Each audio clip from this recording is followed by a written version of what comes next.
So hello and welcome back to the channel.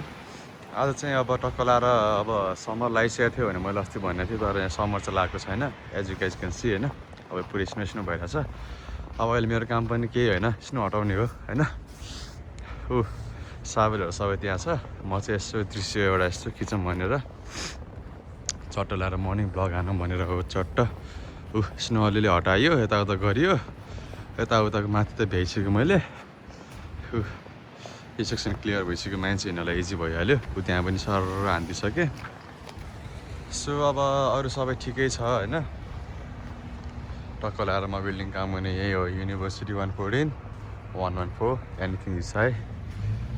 अब university चाहिँ पछाडि हो। So that's the university. यो एरिया चाहिँ द्याट्स द युनिभर्सिटी। मान्छेहरू त्यहाँ पढ्छ, चिल हान्छ होइन। मेरो एक दुईजना त साथीहरू छ, एक दुईजना छ यहाँ। अब तर त्यस्तो त केही भन्नु मिलेन। मान्छेहरू अब यहाँ खैरीहरू राम्रै छ।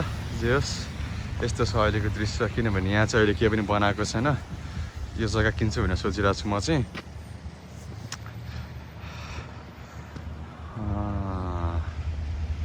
सोचिरहेको छु, सोच पनि पुरा पनि हुन्छ बिस्तारै।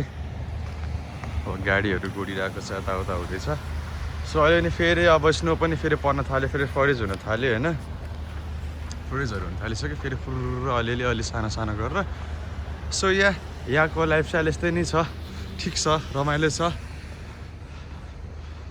सो अब म यो भिडियोलाई फेरि अब अगाडि म अब मनी टक हुँदैछ है। अब हाम्रो योभन्दा पछिको भ्लगमा चाहिँ मनी टक हुन्छ, पैसाको बारे कुरा हुन्छ। So stay tune.